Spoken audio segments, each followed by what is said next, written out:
how Kenyans will vote. Just to sample some of your views here, Felix Lusuli says that opinion polls are outright lies. Look what happened in the United States. Peter Santoni says that to some extent it does. They might influence voters to vote for the winning side because most people choose the winning side. And Sami Ndiyama says no, Kenyans are actively eyeing on what's going to happen, but opinion polls will not mislead voters in any way. And finally, Kiprono Abraham Kogo says that no, opinion firms are bought to place the highest bidder on top. But carrying this conversation forward now as President Uhuru Kenyatta skipped the much-anticipated presidential debate, I'm sorry, I think, oh no, I'm correct.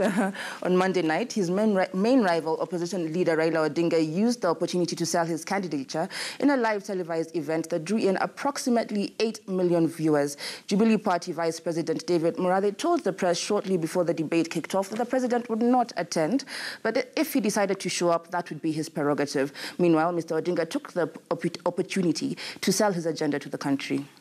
Finally, I just want to tell Kenyans that we are on the brink of history as a country. It has been a long journey to reach where we have reached today as a people. The 8th of August is going to remain in the annals of our history as a very historic day for our people. Every Kenyan who is able, who was registered as a voter, must turn out to cast their vote to participate in history making. I'm sure that at the end of the day, Kenyans are going to emerge victorious. So we urge you, whether you're a Jubilee supporter, or you're a NASA supporter, turn up and vote for us, because Nane Nane will remain forever a very important day in your life. Thank you very much. Asanteni sana wa Kenya kwa kunisikiliza. Juta ya kwamba ndugu yangu Uhuru Kenyatta hakukuja. Ningependa sana akae pale, nieleze yale maneno yote, akisikia, apate fursa ya kujibu, lakini ameniwacha peke yangu. Ameniweka shere, lakini leo ameweka boya hapa, lakini pamoja na haya, mimi namtakia kila laheri. Na rafiki yake, Bwana Ruto, natakia heri, nasema hii mchuano itakuwa ya kirafiki, na yule ambaye atashinda ashinde, na siyekubali kushindwa siya mshindani. Right, so former Premier Raila Odinga having 8 million viewers watching that debate. If you consider that 12 million people voted in the past election, that's a sizable amount of people who watched him. But my question is this, Danish, do you think he sold his agenda effectively, or did he not quite articulate the issues? I think the event organizers did not really interrogate the NASA manifesto, in my opinion, because they kept on asking him about the past. Of course, the past is good for us to know how the future will be. Though Raila, talking about his detention, might have maybe reminded a younger generation, who are actually over 9 million voters, of who he is and history and why he does what he does. So to some extent, it worked well to his advantage. My only worry is that we should have talked more about agriculture, about more his plans on energy. We should have gone more into the meat of the NASA manifesto. All right, so what are some of the things that stood out for you from what the former Premier was saying and his plans for the country? His plans for the country, I don't think they were any different from anything that he had said before, in my opinion. What I found strange was the line of questioning.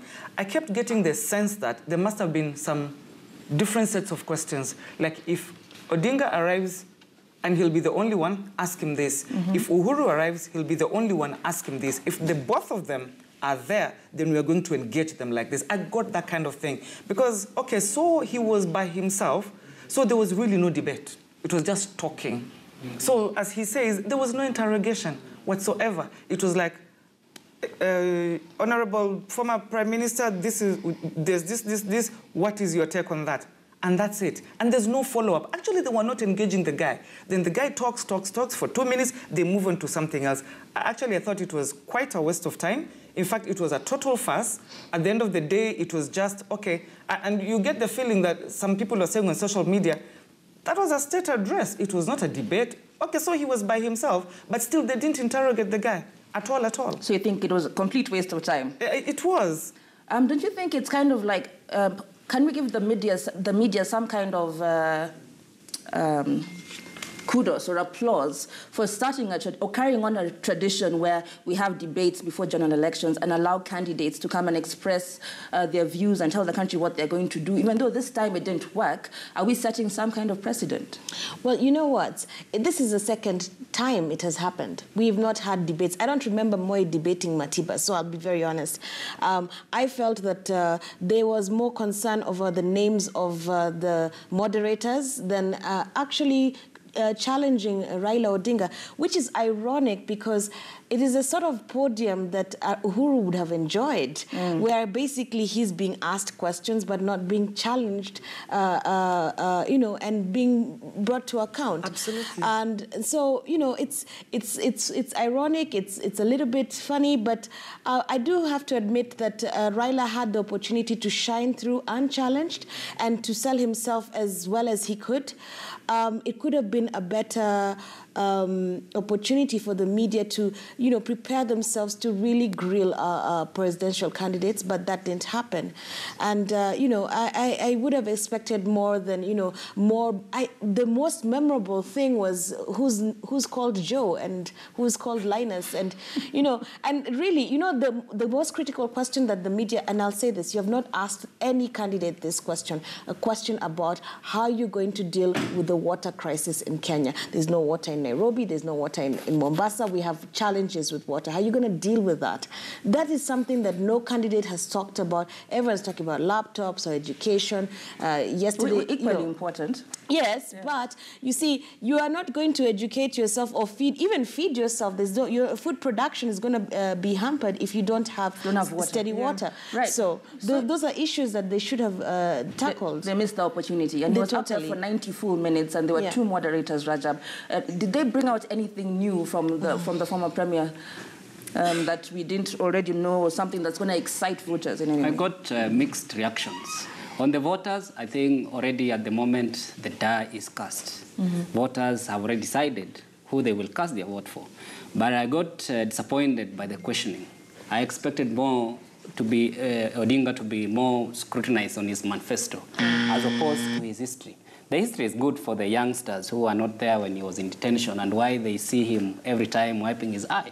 That one gives them an understanding. Right. For NASA supporters, this was a good advertising because 90 minutes, you can cough a lot of money to advertise throughout those podiums. Right. For them, it was a plus. Well, one thing that did come out, and I think had the former premier stuttering a bit, was the issue of integrity. Because during the Monday presidential debate, NASA flag bearer Raila Odinga claimed that his chief of staff, Karoli Omondi, was cleared of all charges during the 2009 maize scandal that saw the importation of maize from South Africa by shadowy firms. The former premier said that the cabinet approved the importation and blamed former agriculture minister, now Deputy President William Ruto, for giving his friends maize from the country's strategic reserve. This year, Kenya again imported maize to ease a biting unga shortage. Is the shadowy importation of maize a go-to mechanism for under-the-table profiteering? Two of my officers, my chief of staff and my permanent secretary, I immediately asked them to step aside so that the investigations could be carried out. They also suspended the minister in charge of agriculture, who had been giving his friends letters to go and take maize from the National Cereals Board, the current deputy president. But that decision was countermanded by the president. Raila's looking for maize which was GM-free. And it happened out that at that time it was only in South Africa. Tanzania had actually banned maize importation because they themselves had a shortage of maize. Madam Naomi Shaban was talking about us getting maize through panya routes from Tanzania into Kenya. And we told her we cannot allow, as a government, to import maize illegally from our neighbor. Right, so the maize scandal. This was, I think, one of the few questions that the former premier got Linus's name right when he was asked about integrity. And he seemed about, of course, this maize scandal, and also asked about appointing his relatives to positions of power. In my opinion, he was a bit shaky at Danish. But this maize scandals, they seem to come from the same playbook. You know, import maize, a government subsidy, suddenly it goes out by $14 million, like the Premier said on Monday, and somebody signs for it, or did the cabinet sign for it or not? Meanwhile, the strategic grain reserve. It seems like it's a very well-orchestrated chaos to get money out of it. Because of the nature of politics that we play in this country called transactional politics, these two camps are not really vying to change the lives of ordinary Kenyans. They are vying so that they are able to get the 10% of the deals that they give to the Chinese or to foreigners. It just depends on who might, after taking the 10%, would implement something. And then therefore, it's less like the same monkey but different forest, in my opinion. Right, so same thing happened then that is happening now, Sarah. It will happen also in the future. He tried, the former Prime Minister tried to absolve himself of all guilt. He in fact blamed the former Agriculture Minister, who's the current Deputy President. Yep. Should we take him at his word? And you realize even the current government has suffered the same maize scandal, and we are still being taken around the same. It's so-and-so, it's so-and-so. No, there's no scandal. Actually, there was no scandal. Everything was approved. Maize scandal in Kenya is a default setting. It's like stealing from public coffers, and it's like rigging elections. Those three. We always go back to those, and nobody ever Factory settings. Yeah, we just keep... And when you go to default setting, you can't interrogate, you can't do anything. It's just there. And nobody will ever know the truth. So all this, yeah, he was quite shaken when he was asked that, and he tried to put out an explanation, but then again, it was just an explanation. Everyone has an explanation for everything, but in my opinion, we really didn't tackle anything, and we're not going to tackle the current one now, whoever comes in after the election next month, and that's it. Right, so where's the hope for Kenyans, Betty? If we have the same monkeys in the same trees, and we're going to an election. Well, you know, even the question, the way it has been asked, were they really looking for an answer? Did they not know the answer to that? That he would actually say that, you know, Karoli Omondi was cleared of charges. Well, which minister is in committee right now? Everyone has been cleared of charges, even at the ICC. So nobody is guilty in this country. No one has been charged. No one has been convicted. And so even when you're asking the question, maybe you try to rattle him, you know, 5 minutes, and then he recovers. And smoothly, we forgot about that, and we're now worried about who is called Joe again and who is called Linus. You know, It was, you know, to me, like I said, he was unchallenged. He was not put to the test. I saw him more challenged when he was talking to Mendy Hassan during his Al Jazeera interview on the same issue. Right. Yeah. Well, no one is charged in this country, but indeed the IEBC is on trial because the Commission has drafted 3 technology giants to protect the Kenyan vote. IEBC has contracted IBM, Oracle, and Dell to help protect its systems during the election. Speaking at a breakfast meeting, IEBC Commissioner Rosalind Akombe expressed confidence that the deal would ensure the highest form of digital security for the election. Dr. Akombe also said that the Commission had helicopters at its disposal, which should be deployed to assist commissioners and senior staff members access all parts of the country. The IEBC will also conduct a countrywide simulation of results transmission on July 31st. Well, the IEBC were in the final stretch now. It's gone through court case after court case, challenge after challenge, but now this is it. They have to carry out this election. Danish, quickly, are they ready or are they not ready? In my opinion, they are ready. But they need to do more to convince Kenyans and to remove doubt, but they are ready. So why must they convince Kenyans and remove doubt? In terms of the last message they just delivered right now, in terms of relaying of results, I think that's just the issue. I watched Ezra Chiloba, I watched Akombe on Monday in different media houses, and they seemed pretty convincing in my opinion. Right, Rajab?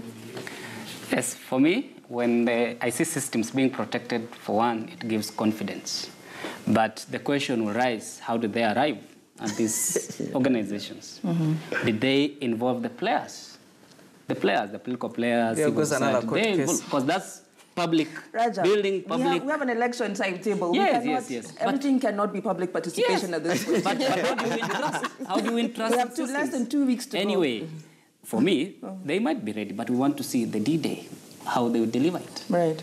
One thing I should be expecting from them is telling us the consequences. If an officer fails us, what next? We can't just let them go like this. We need people to be held to account. They did say they'll be held. There should be dire consequences. Right. You bundle out our elections, you be to jail. Okay. Not just to be left to hang around, resign, be given money to go home. So we need to see officers being held to account. And you know, Julie, the issue here is basically, if somebody landed from Mars, they would think Kenya is having an election for the very first time. Like, we can't get anything right. IEBC is an institution. It's not Chebukati, it's not Akombe, it's not any other person. So you'd imagine all these things are written down to be followed by whoever will be in office. But every cycle of 5 years, we're trying to do something new. We're trying to reinvent the wheel. Seriously? But personally, I don't see anything wrong with that, because if we learned the lessons in 2007 and improved in 2013, and now we're trying to improve in 2017, we actually need to thank God for that. The commission today is better than the one that was in 2013, in my opinion, in terms of... No, but the problem of procurement has always been replaying. Yes. So this is a lesson we've never learned. Just like the Maize Scandal. Yes. Settings. Default setting. Yeah. And involving stakeholders. That's the lesson we've never learned. That's why they don't have a face. That's why people doubt everything they do. But they totally lack credibility. So when you ask me if they are ready, well, if you were ready, you'd have some sense of credibility. People would trust you. People don't feel trust. The question is this, why don't people trust the IEBC? It's because a few players have created a sense that you cannot trust them by continuously raising issues. Electoral processes were never followed. Check the issue of the register. They were to publish this register 60 days to election. When did they publish it? Last week. It had to take someone to go to court to force them to do it. Look at Al Ghurair, how they have insisted on it, without even involving public to really scrutinize the processes. That's how you win public confidence. You don't buy it in a shop. You have to really show it through processes. And the electoral circle has processes which must be done openly, which they haven't done. Right, I want to ask you this. Let's say, for example, that no one raised anything about any procurement issue, about the ballot papers, about the electronic system, nothing was raised. We went into our election, and as Kenyans, we felt that election was free and fair, regardless of what happened behind the scenes. Would it be any different? Listen, if no one raised any issues, that means that there are no problems. There might have been problems, but they were swept under the carpet. Okay. Maybe there were problems that did not impact the outcome of the election. Yes. You see, that's the challenge that we have right here. The things that are being raised will impact the outcome. The public perception is so powerful. If people, especially when you have such a tight race, if people feel, you know what, we don't trust that you will announce the correct results, we don't trust that there'll be consequences for presiding officers or returning officers who have, flouted the rules, anyone who has been caught rigging, we don't feel that we can trust you to look out for the public's interest, not the candidates, but the interest of the public, because we're talking about the legitimacy of the incoming governments from the national government to the county level.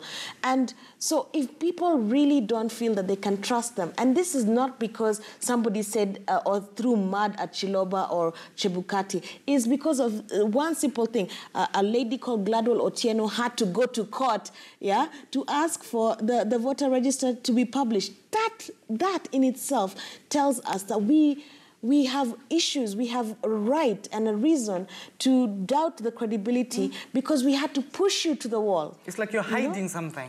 And I don't agree with them. A fair, free election is an election whose results the public can trust. Right. And if there's dispute, it means they didn't even trust the processes. Right. They didn't trust people who are holding this election themselves. So how do you get the trust? Involve the people from day one and do the right thing, how it's laid down. Yes, see the polling... I'm sorry, we're going to have to end it there, Rajab, but yes, involve the people is a good place to end it. Earlier we asked you, do you think opinion polls truly reflect how Kenyans will vote? Do you think opinion polls truly reflect how Kenyans will vote? Just to sample some of your responses here, Nyabuto Edwin says that IEBC's plan is to change how to announce presidential results in a sinister move to alter figures and finally refer NASA to court. That's a different question he's answering there. But sticking to our question, S.N. Nyamora says yes, especially after listening to Angela Ambitho and Tom Wolf on how they do it. Mutajua Hamjui says that they have never and will never reflect how Kenyans vote. they always get their predictions wrong. And Mr. Andrew Omolo says, no, not anymore. It worked before the electorate knew better. And on the eve of change, opinion polls are just like the news. Well, thank you so much for joining us this evening on News Sources. I was joined by Danish Odongo, Sarah Bakata, Betty Waitherero, and of course, Ramadan Rajab. My name is Julie Masiga. Do join us next week, same time, same place.